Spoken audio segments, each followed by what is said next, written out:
பாருங்க, எல்லாருக்கும் காமிச்சு மேஜிக் டமாஸ் அண்ணன் போட்டோ எடுக்கிறாரு. எப்படி தரமா ஒரு 100 ரூபா கொடுப்பாரு, அது ஒன்னே போறோம் எனக்கு. இந்த பாருங்க, எல்லாருக்கும் காமிச்சு இந்த பந்தை எடுத்து என் கையில வச்சுட்டு நான் மேஜிக் டமாஸ் காமிச்ச பிறகு எடுத்துருங்க ஐயா. அது 2 நேரம் என்கிட்ட இருக்கிறது எனக்கு ஒரு மனக்கிளியா இருக்கும். எல்லாருக்கும் தெரிகிற மாதிரி இந்த பாருங்க, காலி கிண்ணம் அந்த இடத்துல மூடி வச்சு பந்தே என் கையில் இருக்காது, அது உள்ள போனா அது போயிடும்.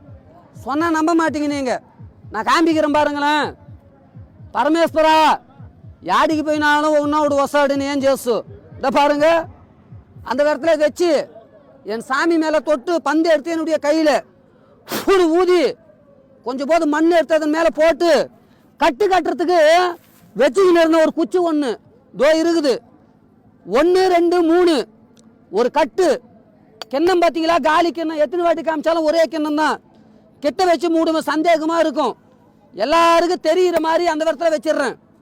இந்த கையில் வச்ச பந்து அந்த கிண்ணத்தில் போயிடுச்சுன்னா அந்த பொம்மை பேசும், கவுரு பாம்பு உயிராகும், நரிமண்டை உசுறு மாதிரி காட்டும் ஒரு 3 நிமிஷத்துக்கு. இது போகலைன்னா ஒண்ணு கூட நடக்காது. இத பாருங்க போகுதா இல்லையா அப்படின்னு.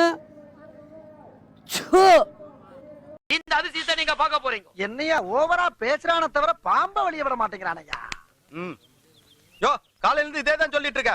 பாம்ப வெளியடியா பாப்போம். ஜக்கம்மா அவன் உன்னை அவமானப்படுத்த